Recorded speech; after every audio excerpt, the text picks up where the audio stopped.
Buenos días, buenos días. Hola, hola, 1, 2, 3. Hola amigos del podcast Doble A. Mi nombre es Ángel y no vengo solo, vengo acompañado de mi gran amigo y compañero Andrés. Andrés, ¿cómo estás? Bien, súper excelente, la verdad. Bueno, como se habrán podido percatar en el título, el día de hoy vamos a hablar y conversar sobre el sesgo informativo. Una práctica que realizan los medios de comunicación con el fin de evitar que una noticia sea difundida o para manipular y tergiversar un hecho. En este caso, antes de ir directo a la entrevista del día de hoy, vamos a informarnos sobre qué trata el sesgo informativo. Para eso, Ángel. Buenas, ahora escucharemos que, según Wikipedia, podemos encontrar que el sesgo mediático o informativo es el acto de cambiar y modificar un hecho por parte del periodista o de los productores de las noticias dentro de los medios de comunicación. El término sesgo de los medios implica una acción que contraviene los estándares de la práctica ética en el ejército del periodismo. La dirección y formas más comunes del sesgo mediático incluyen la presentación de la información de forma poco o nada equilibrada. Es decir, deformando, distorsionando o incluso directamente mintiendo en función habitualmente de intereses políticos o económicos vinculados a los dueños de los medios. Bueno, todo se ve en internet, perfecto, hermoso. Pero tal vez muchas de las personas que nos están escuchando y nos estén viendo a través de YouTube sigan con la duda de que en verdad, ¿qué trata el sesgo informativo? ¿Y quién mejor para hablar sobre este hecho que una persona que ha vivido en carne propia el sesgo informativo? Por eso, para el episodio número 2 del podcast Doble A, hemos traído al licenciado y periodista Luis Leonardo Gómez Carrera. Él es periodista, él es periodista con más de 20 años de ejercicio en Venezuela y de hace 6 años vive en Chile también ejerciendo su carrera. Luis, bienvenido. Hola Andrés y Ángel, buenas tardes, ¿cómo están? Bien, muchísimas gracias por aceptarnos esta entrevista. Bueno, licenciado, ¿le parece si empezamos? Sí, claro, por supuesto, comencemos. Bueno, perfecto. Licenciado, básicamente le hemos traído este podcast porque usted vivió lo que es el sesgo informativo en primera persona. Y como evidencia de esto, su carta de renuncia que presentó de manera pública al medio escrito El Impulso entre los años 2002 y 2003. No me equivoco, ¿verdad? Sí, correcto. Perfecto. Cuando Venezuela, si mal no recuerdo, vivía tensos, vivía momentos muy tensos en lo que viene a ser la política. ¿Puede compartirnos un poco con nosotros en este episodio de su amplia carrera y cómo vivió este hecho, por favor? Muchísimas gracias. Claro, debemos remontarnos en primer lugar al año 2002. En Venezuela era el presidente de la República, Hugo Chávez, y durante ese año fue un año de mucha conflictividad política. De hecho, en abril del 2002 hubo un golpe de Estado contra Hugo Chávez y fue sacado de la presidencia de la República por 2 días. Al tercer día resucitó y volvió al poder. Y en ese tiempo me tocó el ejercicio periodístico. Yo trabajaba en el diario El Impulso, un diario en esa oportunidad centenario, tenía más de 100 años de fundado, está ubicado todavía en Barquisimeto, en el estado Lara, en el centro occidente de Venezuela. Yo ingresé al diario El Impulso en abril del año 1999. O sea que Ya llevabas en tu el tiempo 2002 ya tenía, ejerciendo en el Impulso, ¿verdad? ya en el 2002 tenía 3 años allí en el diario El Impulso. Yo comencé haciendo otras fuentes periodísticas, comencé haciendo suplencias, luego hice farándulas y sociales, luego hice información cultural y pasé por la fuente municipal, que es cubrir, digamos, todo lo que ocurre en los municipios. En el caso de Chile es comuna, no sé cómo le dicen en Sí, Perú. acá sería este distrito, pero sí se entiende el punto. Exacto, como distrito. Y cuando ocurrió lo del golpe de Estado, yo era el periodista de política, era el responsable de cubrir todo lo que sucedía en gobernación, en consejo legislativo, cuando iban ministros, presidentes, autoridades políticas al Estado, a mí me tocaba cubrir todas actividades y eventos. Y todo esto de manera El escrita, ¿verdad? sesgo, El el se- impulso, si mal no recuerdo, es un medio escrito al 100%. O sea, usted no llevaba una cámara ni nada, sino todo por una grabadora y ya luego eso usted lo transcribía y lo escribía en un periódico, ¿verdad?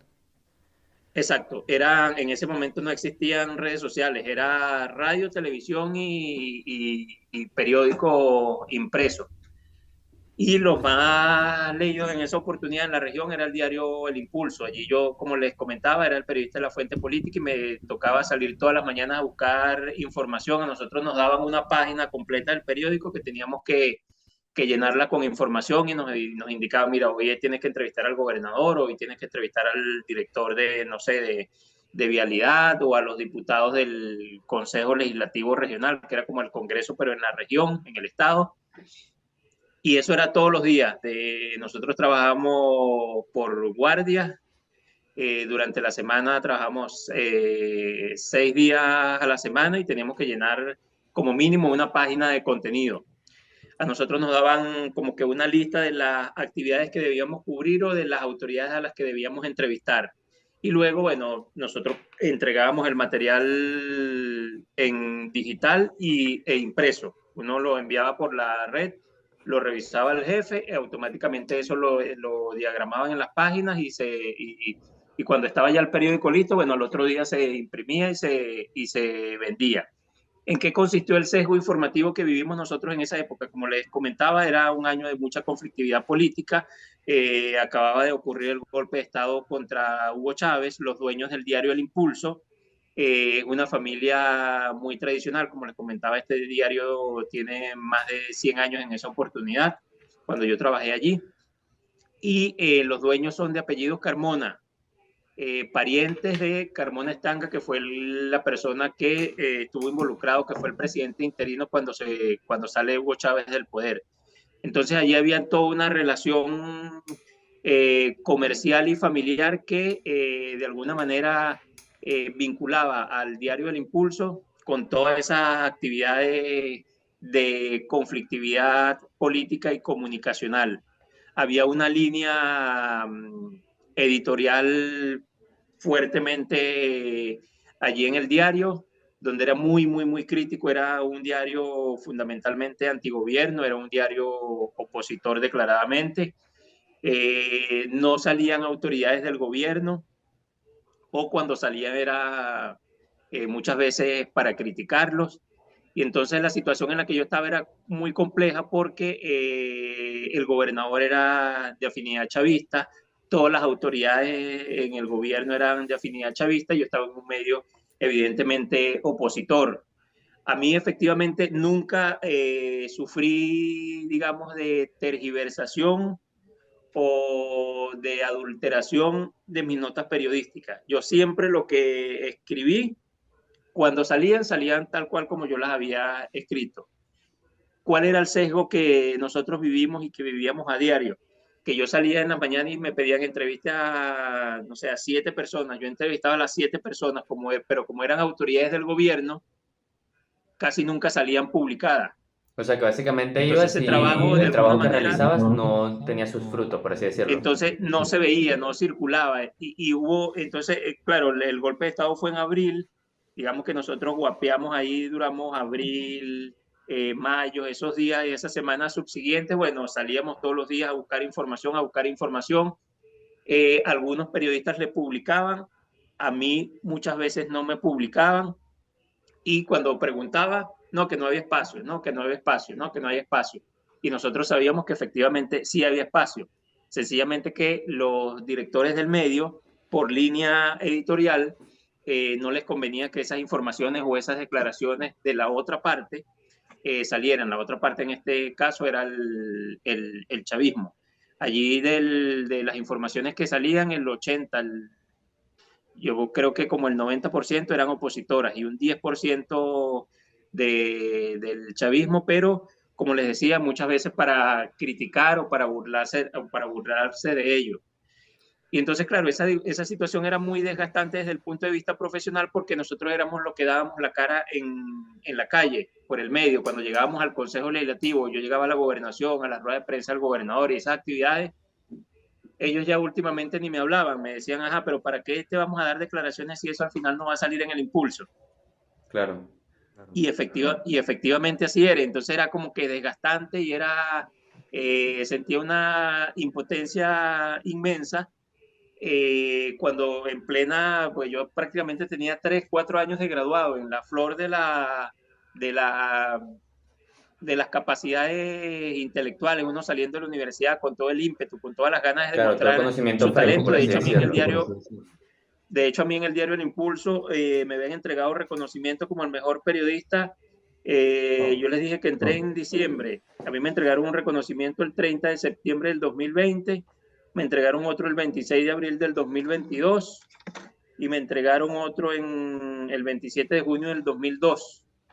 Pero como 2 semanas después, en julio, yo presenté mi renuncia y les dije que, bueno, que les agradecía enormemente todas las posibilidades y las oportunidades que me habían brindado, pero que era insostenible la situación en la que me encontraba, que respetaba la línea editorial del periódico, pero que no la compartía, que había allí un sesgo en la línea editorial del periódico, que como les repito en la carta se los dije, no la comparto y bueno, presento mi renuncia de la mejor manera. De hecho, yo 2 semanas antes de la renuncia había ido a Bogotá con el dueño del periódico a hacer un trabajo de investigación allá en la ciudad y estaba en esos días, de hecho no estaba saliendo a la calle, sino que estaba procesando toda la información de Colombia que iba a salir en una edición especial a la semana siguiente. Yo hablé con el director, le presenté la renuncia y me dijo, ¿pero qué pasó? Y le dije, bueno, no, que es difícil la situación política. Ustedes, por supuesto, en respeto, en estricto apego a la línea editorial de ustedes, hay muchas informaciones que yo proceso que no salen y no me siento bien, no me siento bien conmigo, con mi conciencia y lo respeto, respeto la decisión de ustedes, mi ánimo igual tampoco es ponerme a pelear ni nada, porque el mundo da muchas vueltas y más adelante a lo mejor nos vamos a encontrar. Y él me dijo, bueno, lo entiendo, pero no hay ningún problema, puedes tomarte estas 2 semanas para que termines el trabajo que hicimos de Bogotá y, y así acordamos. Y yo me fui esa tarde a trabajar en el contenido que habíamos logrado en Bogotá. Y me fui a mi casa y al otro día cuando llegué, yo había hablado con el director, pero el presidente, que es el máximo jefe del periódico, era el más radical, pues de la línea irrestricta contra el chavismo y contra el gobierno. Cuando se enteró de mi renuncia, cuando yo fui al otro día que marqué la entrada, iba al escritorio y no me dejaron entrar. Me dijeron, no, usted ya no forma parte del impulso. Y le dije, ¿pero por qué? Si yo presenté mi renuncia y me dijeron que podía trabajar 15 días más y me dieron no. Ya usted no puede entrar, ya sus cosas están allí en una caja y paso por recursos humanos y fui a recursos humanos, me entregaron mi liquidación, me entregaron la caja con mis cosas y no me dejaron entrar. Y entonces dije, bueno, en esa oportunidad, claro, hubo mucha solidaridad de los trabajadores, compañeros de trabajo, porque consideraron que era una... yo en esa oportunidad renuncié y no tenía, digamos, un trabajo, porque mucha gente renuncia y bueno, me voy a trabajar en tal sitio. No, yo lo hice por lo que me dictaba mi conciencia. Y en esa oportunidad, bueno, la mayoría de los colegas allí fueron solidarios, otros guardaron silencio.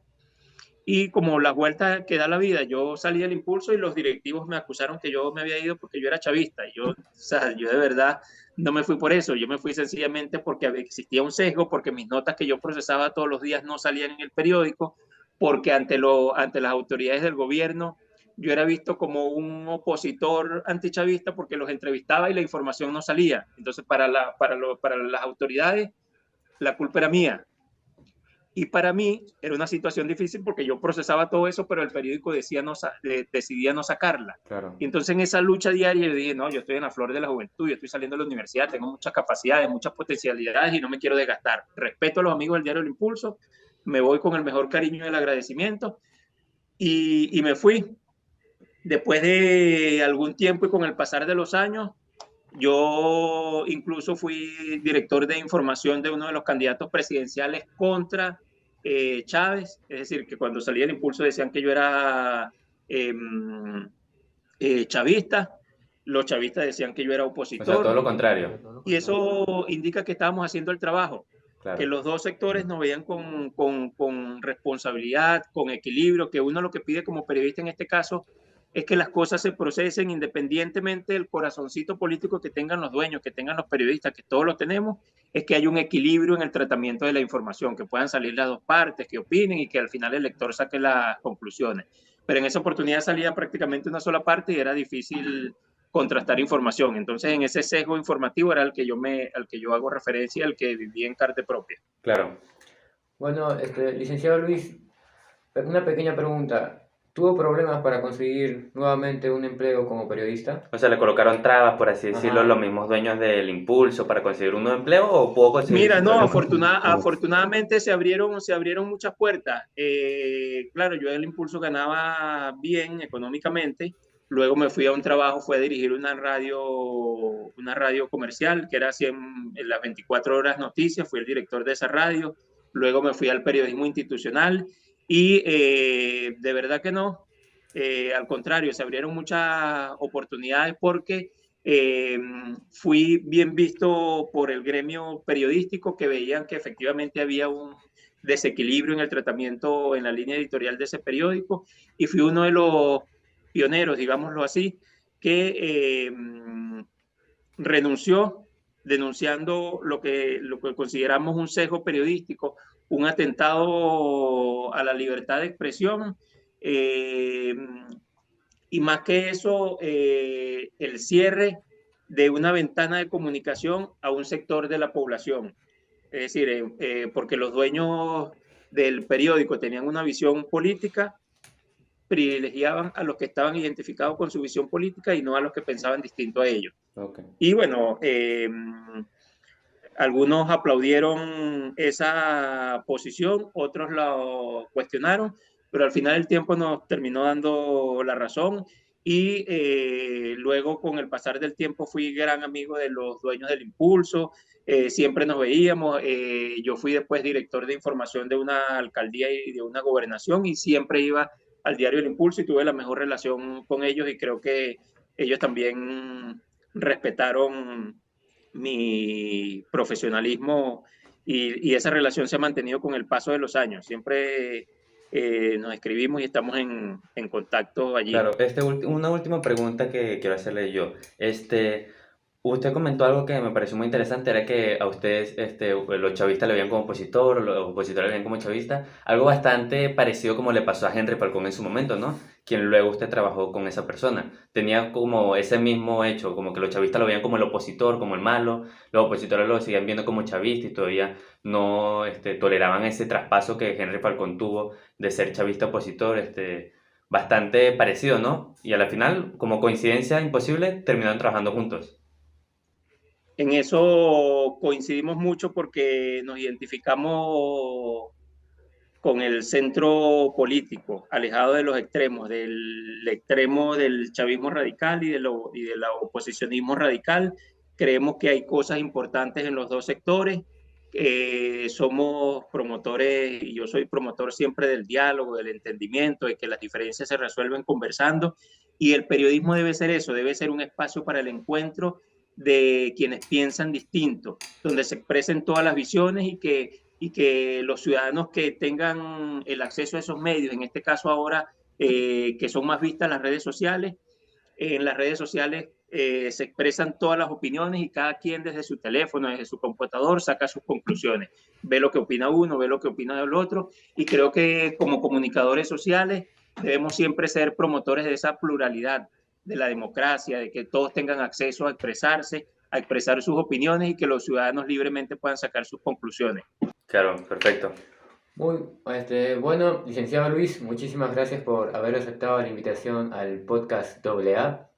Esperemos que haya disfrutado mucho la entrevista. Disculpe si fue corto, nos hubiese gustado muchísimo hablar más sobre este tema porque usted tiene toda la experiencia del mundo, porque como le dije anteriormente, usted vivió esto en carne propia. Muchísimas gracias a ustedes por permitirme recordar esos momentos, y estar siempre en conexión con las nuevas generaciones, que estoy seguro que van a aportar mucho a la democratización de los medios, de la información y a la pluralidad de la gente, que todos puedan expresarse y que libremente los usuarios puedan sacar las conclusiones en función de todas las caras que puedas ver, de todas las caras de la moneda, de todas las posiciones, y que cada quien tenga la posibilidad de actuar en función de su conciencia. Claro que sí. Bueno, muchísimas gracias. Bueno, hasta aquí este episodio de Doble A Podcast. Recuerda seguirnos en todas nuestras redes sociales como Instagram, Google Podcast, Apple Podcast y Spotify. Si solo nos estás escuchando de estas 3 plataformas, te recomendamos que también lo hagas desde YouTube para que tengas la experiencia audiovisual completa. Ahí podrás encontrarnos con el mismo nombre del canal. Y ahora sí, sin tanto spam, sin tanta habladera, hasta aquí este episodio número 2 junto al licenciado Luis Leonardo Gómez Carrera. Muchísimas gracias. Gracias.